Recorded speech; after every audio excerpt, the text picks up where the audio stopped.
everyone, welcome to Across the Park podcast, episode 31 of the 2021-2022 season. As you can see, we're recording face to face today, but we've mixed it up. We're in the Melling Ratepayers Social Club. Melling Ratepayers Social Club in Melling.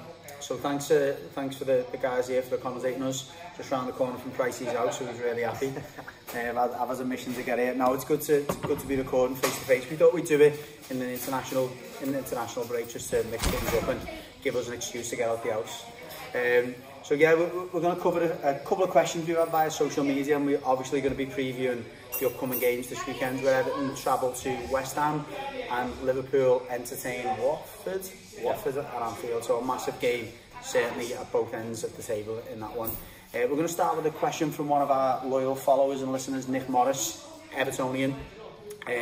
Nick's levels the question well, it was level to me, but obviously we're going to discuss it, Price, and we're going to bring Terry in because there's some relevance in terms of the tactical side of it. So Nick's asked the question of whether the style so far that's been employed by Lampards is suiting the players that he's got available. So obviously Lampard has chose to try and get the players to press higher up the pitch, to not be as passive as maybe Benitez's team was.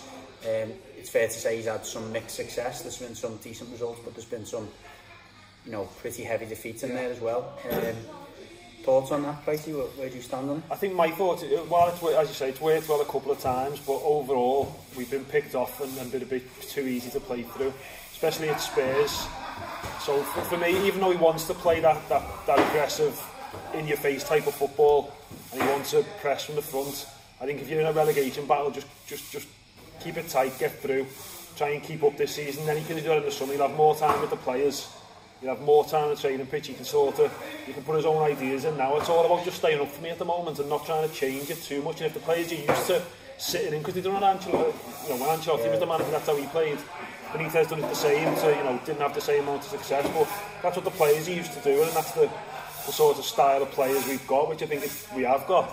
Then I just go with that until the end of the season, trying to stay up. I think there's a few factors for me. I don't necessarily buy into the fact that that's Lampard is kind of trying to put a stamp on things and say we're going to play a high press. I think he's trying to almost rebuff some of the claims from the fans. The players don't care. Let's get it playing with high energy. Do you know what I mean? Rather than like high press, I think he's trying to get the players to go out and put a shift in. Do you know what I mean? And you can see that when teams do press higher up the pitch, and you think of Leeds and you maybe think of Liverpool, it just looks like the players are busting a gut constantly, doesn't it? And I just think maybe that's been his mantra, is to say whatever happens, whether we win, lose or draw, the fans can't be in any doubt that we're coming off the pitch, having given everything. But and again, that I might be giving Frank Lampard less credit than he maybe deserves, and maybe there is a lot more work going on behind the scenes, but I've kind of got a feeling that it's been almost a back to basics approach from him. Of look,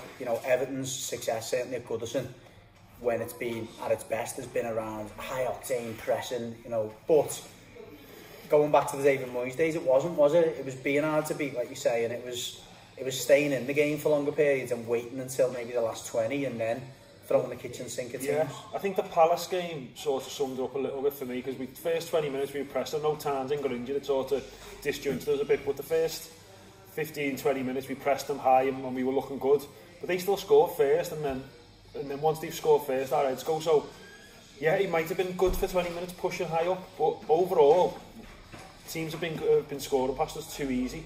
So we are quite easy to pick off. So I get what you're saying, but I don't think it is. I think back to basics is just 4-4-2. Let's stay, men behind the ball, get in your shape. At the moment, because we've got Gordon over there, we've got Gray over there trying to close down. It doesn't look like we're closing as a team either, because as I say, he hasn't had that time on the pitch. The good teams, the teams that work well doing it, they go as a team. And they're all fit and they're all mobile, and I just don't think our players are suited to that. Well, the other thing is as well, to point to from my perspective, it's almost a bit of a Leeds situation, because the issue Leeds have had, even though they've leaked a lot of goals, is they haven't scored the first goal often enough, and when they haven't scored the first goal, they've been beaten 3s, 4s, 5s, haven't they? Yeah. And our biggest problem, I know you pointed at it the other week, saying we maybe haven't scored a particularly different amount of goals than maybe we did last season. One of our biggest problems is we haven't been scoring first, that we haven't been taking our chances. I mean, we were on the way back from a wedding on Sunday, and I was listening to the game, the Palace game, obviously last Sunday, And the comment that the commentators kept on making on TalkSport was, Everton need to score here while they're on top. They need to score while they're on top. And that has been a Tottenham, for example. We started the game okay, didn't score when we had a slight, advantage or we were on top, and then suddenly the game's out of sight, isn't it? So it's that as well. That's another factor, isn't it? And if your defence is somewhat fragile, they become even more fragile when they know you're not going to score at the other end. No, I get it, but I still think, don't be so expansive, because when you go and you press like that, you can see it. We just get picked off, and yet Palace was an example of, if we can get that goal, but and it's a cup game, so it's a bit different. You can go for a bit more, but we said about it before we came on camera that the Man City game at home, that's how I'd play away from home. So the Spurs game, we would have played exactly the same as we played against Man City at home. Let them have possession, just keep it tight. Don't give too much away on the ball, and then see if you can nick a goal. That's the way I think we've got to play. Well, I think outside looking in, I had this discussion with Millsy on the podcast when we talked about the Spurs game, and I thought it was naive by Lampard to press Spurs, because they thrive against teams that give them space behind, with the players like Son and Kane and stuff like that. They do best against the likes of a City or a Liverpool, who don't give them, just sort of go at them and open up gaps behind them. So I did think it was naive, and I think I can see what both you are saying. Like, I can see what Judgy's saying, where it's just to try and get a little bit of tempo into the players, a little bit of fight, and a little bit of energy, so that it doesn't look lethargic and slow. But I take Pricey's point that outside looking in, like I'm saying there, it was naive by Lampard ahead of the Spurs game. If you're a manager who's in a relegation battle, is it because of his background it's counting against him a little bit, that all he knows is being in charge of teams that are, on paper, or playing in teams on paper that are the better teams, in terms of like attacking? He played at West Ham, they were always known for attacking football. He played at Chelsea, they were one of the best teams in the world. He managed at Derby when they had a very good side, when they were attacking. Yep. So is it a case that, he's got that in his DNA, that where you need a little bit more pragmatism in a relegation battle, and that's what you're saying, isn't it? That you do the basics rather than... He's showing you can do that. I get that. But what against City when you've got no choice but to do that? Chelsea were 1-0, weren't they, with Mourinho? And I know they were winning, but they knew how to defend, they knew how to keep it tight and not concede. I just think at this point in the season, to change his team's style when they're low on confidence is hard. He's given himself a harder job, I personally think. And I get what you're saying, the new manager's got to come in and give fresh ideas. It's just about staying up. That's all it's about. Going back to the next question, I know he asked for my specific opinion on it. I think in this situation, like Pricey said, we had a manager who's come in. Whether we like to think so or not, he's had very little input into the transfer activity. The players that come in at a day's notice, and it was literally, these are the players we can get you. Are you happy with them? I guess probably that type of conversation where he probably went, yeah, what choice have I got? I'll take them. Wherever way you look at that squad, and again we did discuss this briefly off air, if you like, they're not a team that's equipped to go and outrun teams, are they? There's very few runners in there. I mean, even Decore has struggled in the last few weeks to cover the ground that he looked like he could earlier on. I feel like he's still carrying an injury. There's been he came back from an injury quite early, doesn't he? And he hasn't really come back from it though, as he struggles. Alan has been exposed at times for that lack of kind of dynamism. Andre Gomez has never been that man. Tom Davies could probably run around, but he could never run at a high intensity, could he? Richarlison and Calvert-Lewin potentially as forwards could, but who's that other person? Damari Gray doesn't really do it for 90 minutes. Gordon potentially. So you could argue maybe, Anthony Gordon, Richarlison, and a fit Calvert-Lewin could press from the front. But if you haven't got that next line to go behind you, and then that next line behind you, and then you look further back, the further back you go in our team, the weaker they are physically. Seamus Coleman's legs have gone. Michael Keane's never been able to run. Holgate can run, but he runs in the wrong direction. And Godfrey, not too bad, but then, the players like your Godfrey and you said the forward line there, Gray, Gordon and stuff, as you say, they've got the potential to do it. But he's brought in Dele Alli, who's never going to be able to do that. I know Van der Beek's on loan, but he's not going to be able to do that. So I know what you're saying about the signings and that, but he's still putting them in the team, isn't he? He's putting two in midfield. He's putting Van der Beek and Allen as a two in midfield while Decore was injured. They're never going to be the type of players who you can go and press teams with. No, and to be fair, tactically, Ten Hag, who's obviously meant to be taking over at Man United, has been quite vocal about this in the press recently, saying that tactically he's the best midfielder he's ever worked with, Van der Beek. but he's not talking about his physicality, is he? He's talking about the fact he's clever and whatever. And have you got that player in Allen's played under Ancelotti's playing under Benitez at Napoli? He's been seen in the past to be quite an astute player tactically, but he's never been a player who goes and marauders up the pitch and goes and chases players into corners. He's clever, do you know what I mean? He gets himself into good positions. We've seen that. We've seen he's a clever defensive player, but you know, because of his height, I suppose, and he's never going to outrun teams, is he? No. Alan's best when he's just going side to side, isn't he? Like a Makaleli or like Kante. Kante's better than that, though, but like Makaleli was side to side. It's screening, isn't it? Yeah, screening passes and intercepting and stuff like that. And we've seen he gets booked a lot when he's having to chase back, and he'll just take players out. So he's one of them players that can be dogged, but he's certainly not another. Again, to go back to Nick's question, I don't think this team is equipped or capable of outrunning teams. Now, as we've seen against Leeds and Brentford at home, if you can get that first goal and the other team has to chase and they leave gaps in behind, and suddenly you are in a position where you can continue that more expansive play. But I don't think that as a general strategy, you know, going and pressing high up the pitch. But that's where you know, we were talking about before. Should Lampard be looking at that and saying, my squad isn't equipped to play that way? If I look at Everton outside looking in, I think you are a counter-attacking team. You've got the players to play on the counter-attack. To be, you know, sort of stiff at the back and try and sort of get balls into Calvert-Lewin so he can bring it with Richarlison and he can bring it to Mari Gray, and you've got Gordon, you know, you've got players there who can get up the line, and you've got a central striker who can hold the ball up and, you know, and get on the end of things. So to my mind, that is screaming out for, let's do what you've done against City, you know, sit back and try and hit them on the Newcastle. I mean, like, first half, and we talk about that, but ironically, we went down to 10 men and created more chances because Newcastle started piling forwards. We had to just sit in, and we had to go and counter them, and we hit Calvert-Lewin early. We got players off him, and we looked more of a threat, didn't we? You know, in those latter stages. So, you know, it is frustrating, like Pricey said before, and I'm saying, I said it on the instant match reaction after that City game. That's a blueprint for us to go and play away from home. Whoever we're playing against, let's be tough to beat. Let's try and take our chances. Let's hopefully win penalties when we're meant to be given them. But you say so play away from home, but even at home, you know, I know like your home form's better than your away form, but should you almost be sort of saying that's a blueprint to play full stop for the season, you know, to try and grind points out rather than let the crowd dictate that you've got to go and chase games and maybe get caught. Well, first two home games we've won handsomely, you know, 3-0 I think on both occasions, and one was in the FA Cup. They were both against Premier League teams, 4-1 sorry, and 3-0. So they're both against Premier League teams now. Again, like I said before, it's horses for course. You look at your home games, what you've got coming up against like United and stuff like that. You surely they're also games where you're probably thinking, let's play like we're an away team. You know what I mean? No question about it. And as a general, just to kind of draw the line, and I think we're all kind of in agreement.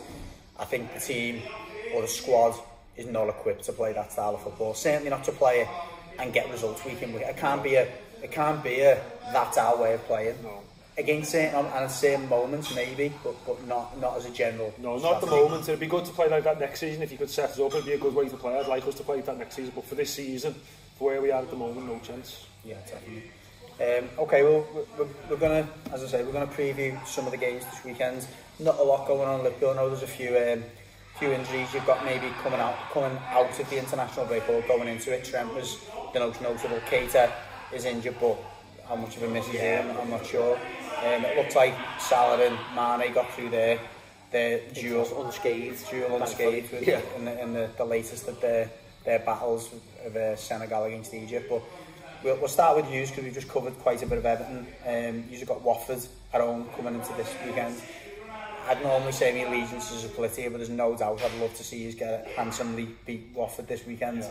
For a change. Yeah, it's probably a big weekend for Everton fans in general, really, because, you know, for us, we've got Watford and then City have got Burnley. So them two games are obviously, you know, massive in the context of your season as well. Now I'm obviously hoping Burnley do something against City.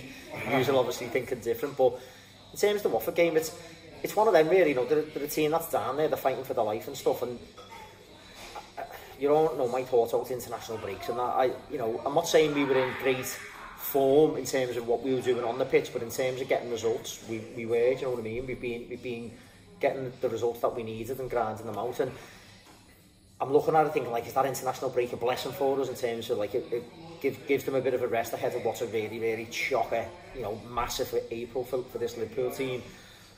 Or is it going to give Watford time to sort of, because a lot of their players won't be going away on international break, does it give them time to, like, prepare for Liverpool, you know, work on things on the training ground, whereas, you know, our players are going to be coming back from internationals? And so it's one of them, really. I'm not looking at it like it's a real banana skin and I'm worried about, you know, playing Watford or anything, but I think it's one that we've got to be in the right frame for. We've got to get them players back after the international break and make sure that, you know, they're right on block, because going into this April and the run of games that we've got, everyone is basically, it sounds dramatic, but it's a cup final, do you know what I mean? This is the running now, isn't it? Yeah. You know what I mean? It's April is it? Yeah. Because we play, you know, after the Watford game, we can't look past Watford, and City can't look past Burnley, but after that we play each other, which looks like a title decider, you know what I mean? So both teams want to be sharp in this one, you know, the best preparation you can have. We're going to go the Etihad, you know, we've got to make sure that we make that count, and then, you know, it's all semi-finals and you know, Champions League games, FA Cup games, so there's all kinds going on in this April for us, and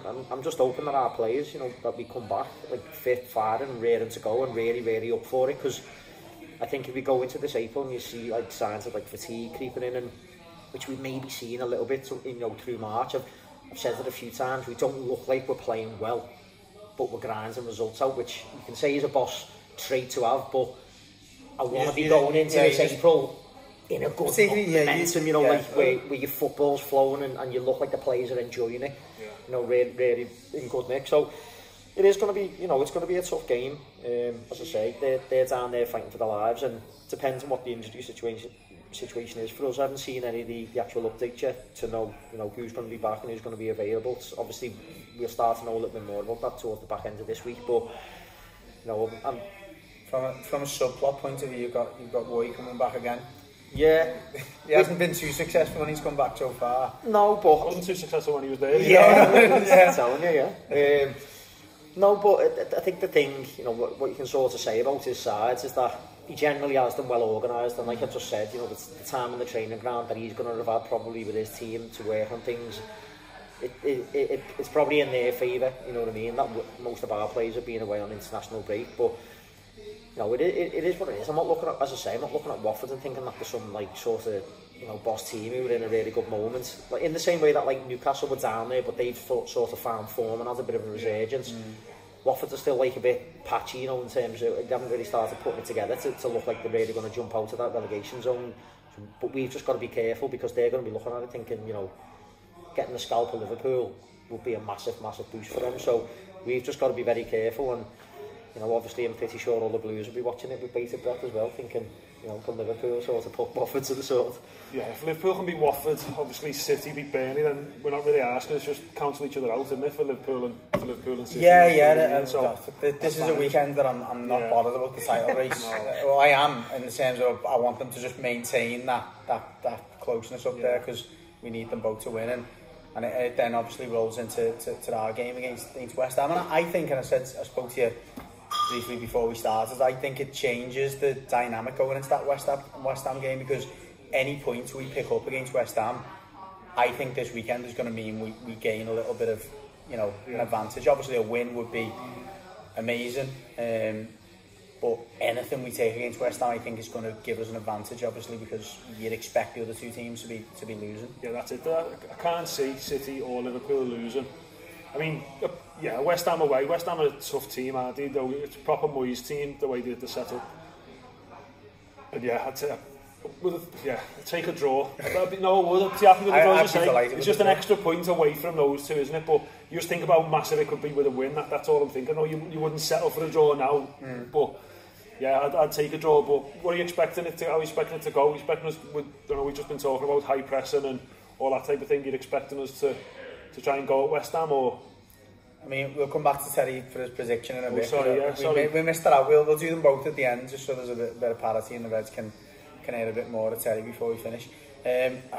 What I'm expecting and what I'd like are probably two different things.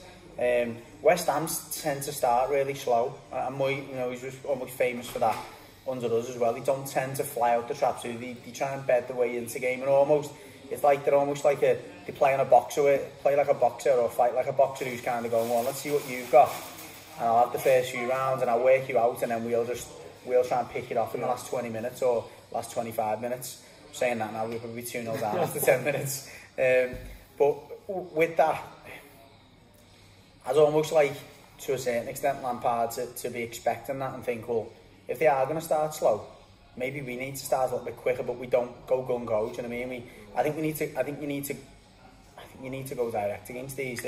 What Moyes' team's done well under Moyes is they'll allow you into their half, and then they'll try and pick you off in the middle thirds, and then get the ball forward early to Antonio when he tries to play in the channels. So I'd like to see us go a little bit more direct. I'm hoping there's a fully fit Calvert-Lewin. We understand that he's been getting this intense fitness program over the international period, so that the staff themselves know that Calvert-Lewin hasn't been fit, and maybe that's what they were thinking is, let's just give him 20 minutes here and there, 10 minutes here and there, get him into the international break without any further injuries, and let's just hammer him then so that he's ready for the run-in. If we can get, I can't express how different the dynamic would be if Calvert-Lewin was fully fit.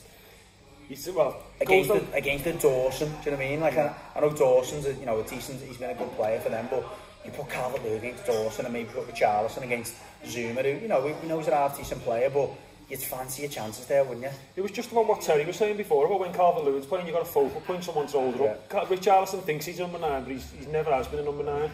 He's not that type of player at all, so yeah, it will give us the focal point, it will bring other players into the team, and goes without saying, the fact we haven't scored goals is because Calvert-Lewin hasn't been on the pitch for most of the season.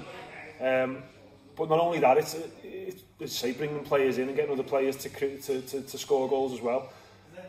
Zuma and Dawson are two our last centre-backs as well. Yeah. And I think I would like to see us go 2 up, as you just mentioned there, with Charles and Calvert. I'd like to see the both of them go up there. And just play. I'd like to play a 4-4-2, mate. Yeah. That's how I'd do it against West Ham. Have them 2 up front, 2 wingers, and yeah, as I said before, sit in. I think it'd be cagey. I'd like us to make it cagey, because the West Ham fans are decent fans and they're up for it, but it's a bit like Goodison, whereas if they can they'll get on the team back. So I'd like us to make it cagey for them, and then us try and catch them out. So I wouldn't go straight out the blocks myself. I'd make it cagey, let them make a mistake. That's how I'd do it. Yeah, I agree. It's how we do that, and we're not going to, get into tactics, but does it potentially bring into question Gordon playing or not playing, or do you think it seems? I mean, Gordon seems to be the mainstay, doesn't he? He seems to be Lampard's boy, and you see him putting the arm around him every time he comes to the pitch. He very rarely gets taken off under Lampard unless he's injured. I mean, I haven't seen the stats. I really like Gordon. I haven't seen the stats, but it doesn't seem to me like he creates an awful lot, and he doesn't score, and his set pieces aren't the best. So I'm not having a go at Gordon. I love Andy Gordon. I honestly do.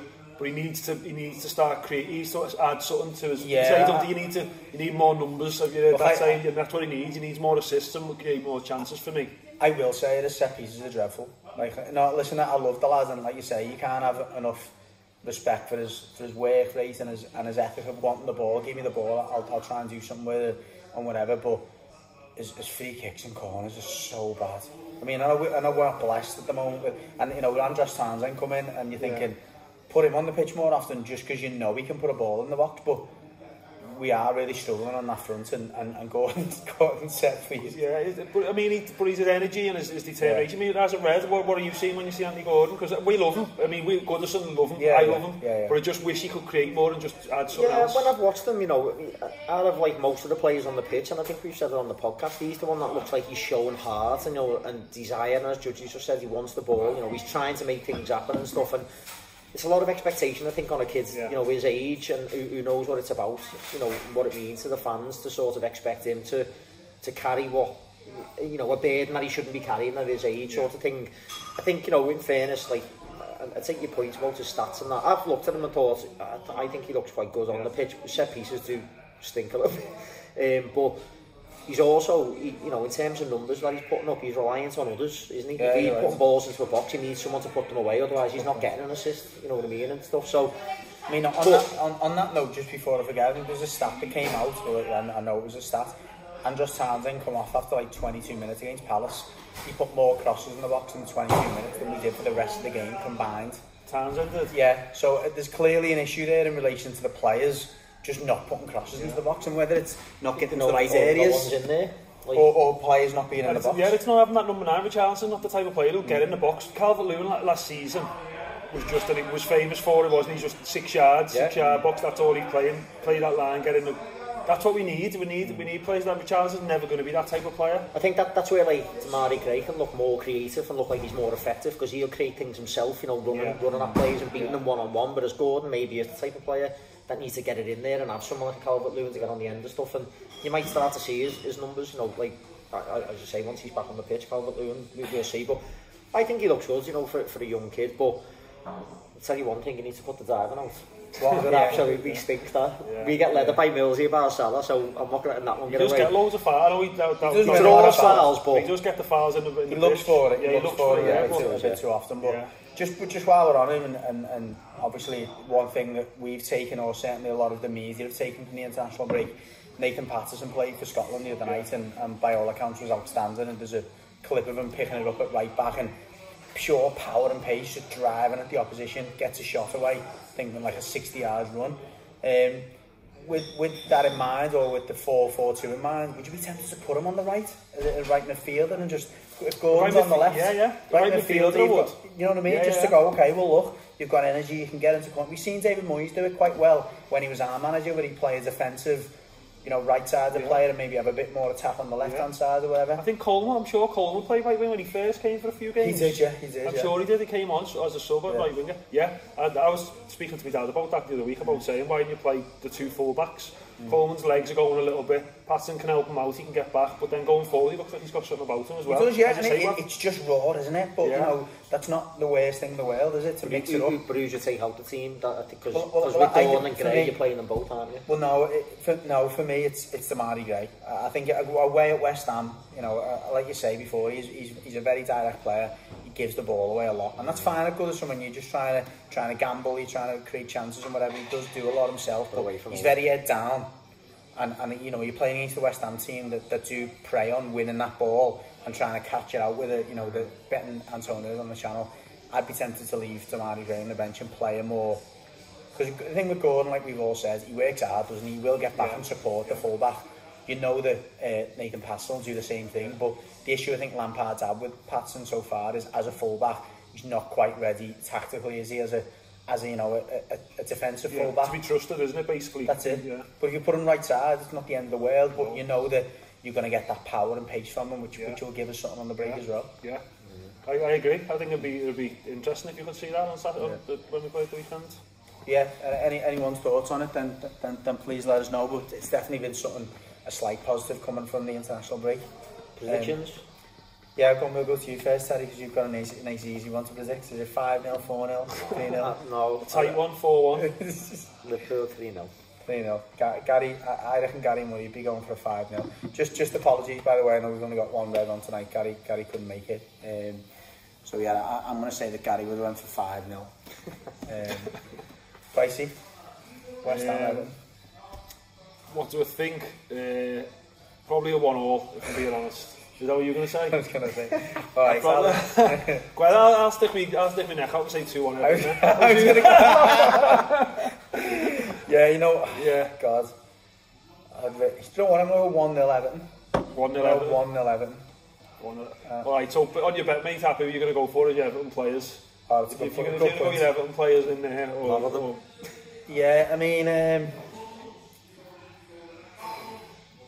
we're going to need a combative performance from Decore. I'm going to go with lots of tackles from Decore. I'll probably throw another West Ham player, because you've got with our game, obviously we've got to balance up teams from both games, as in the Everton game and the Liverpool game. Yeah. I'll go with Liverpool's forward players because I fancy them to have a field day against Watford, but I'll probably go for Decore and maybe a Declan Rice. Declan Rice, is he fit? Yeah, he came on. Yeah. So I'll probably go for the Declan Rice and the Decore. I think they'll be at it all afternoon. Goalie, you know, Pickford's going to have a great performance for us to come away with a 1-0, so I might gamble on Pickford. What about you? Mainly Liverpool and West Ham players for me and my team as much as possible, I think.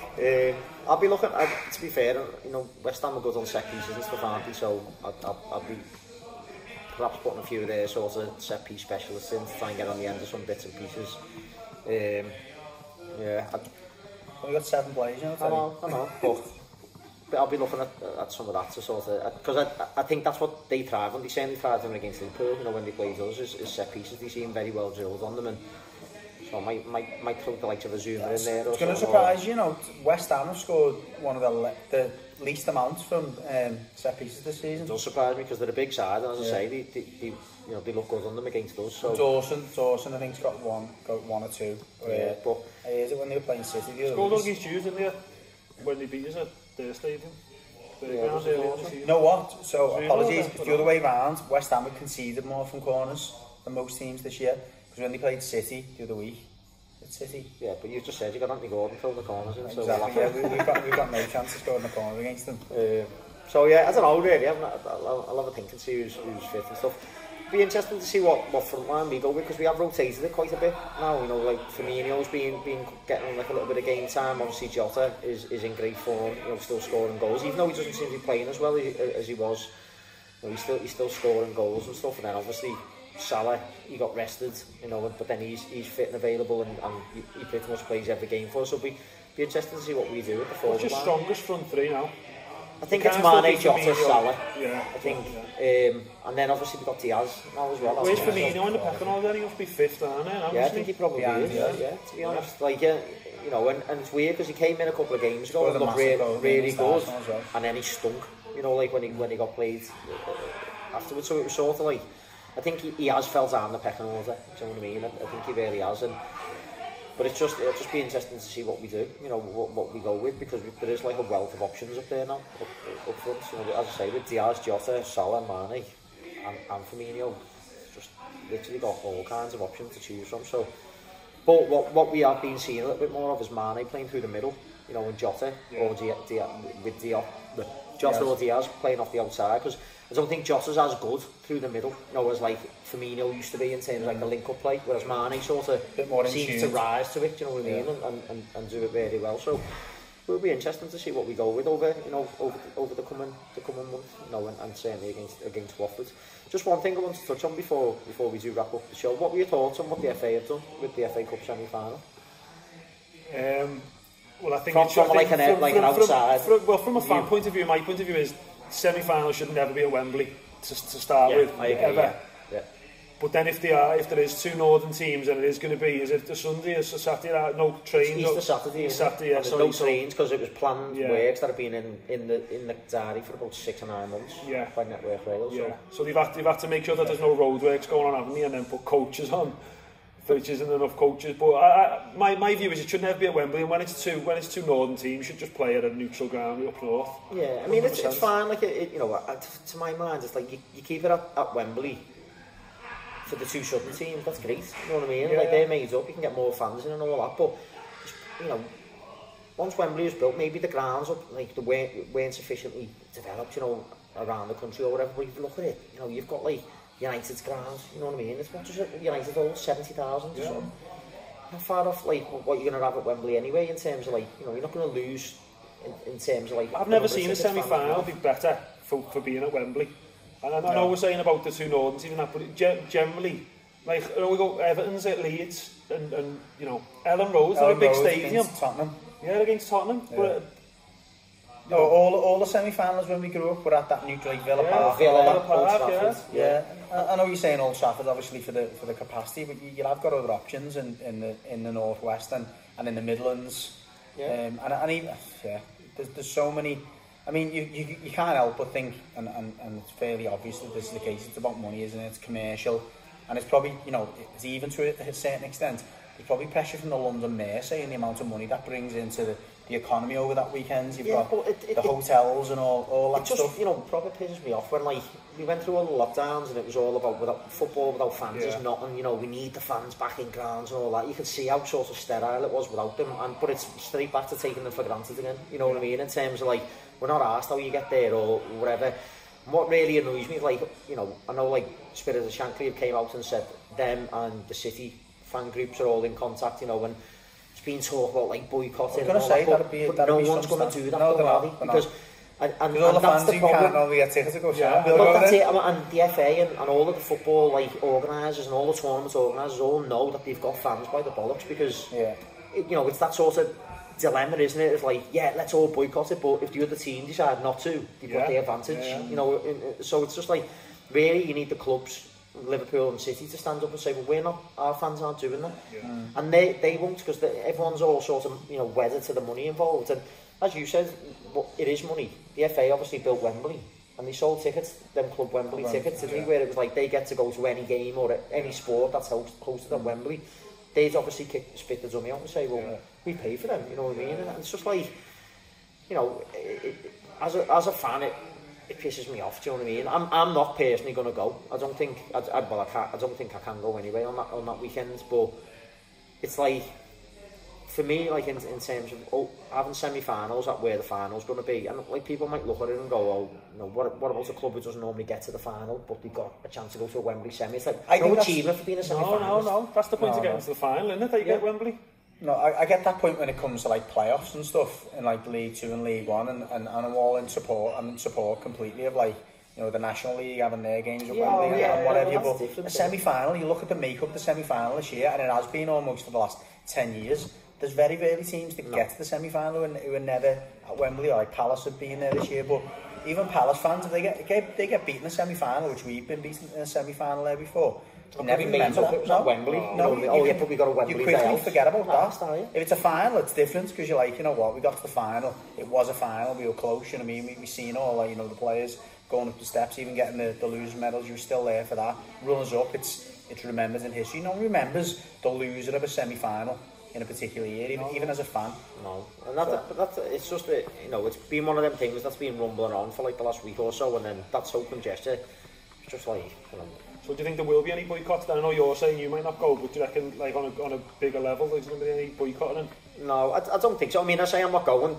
The stupid thing is, I'll still buy me ticket, because I know there's some lads who are going without tickets, so they can have my ticket, you know what I mean? But you don't condone that on Across the Park podcast. Well, I do. You know, if I can't go, then they should be able to go. But I don't think there will be, because, as I say, I think, you know, the FA know.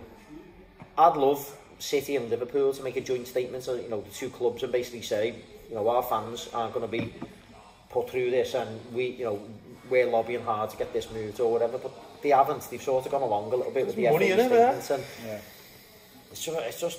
it just does my head, and, you know, it's just sort of think it's horrible how they get treated, and coming so soon after lockdown, it's just like, that's true, isn't it? For me, it's just horrible. It sort of proper took the shine off what, you know, was going to be a massive game, and I don't know.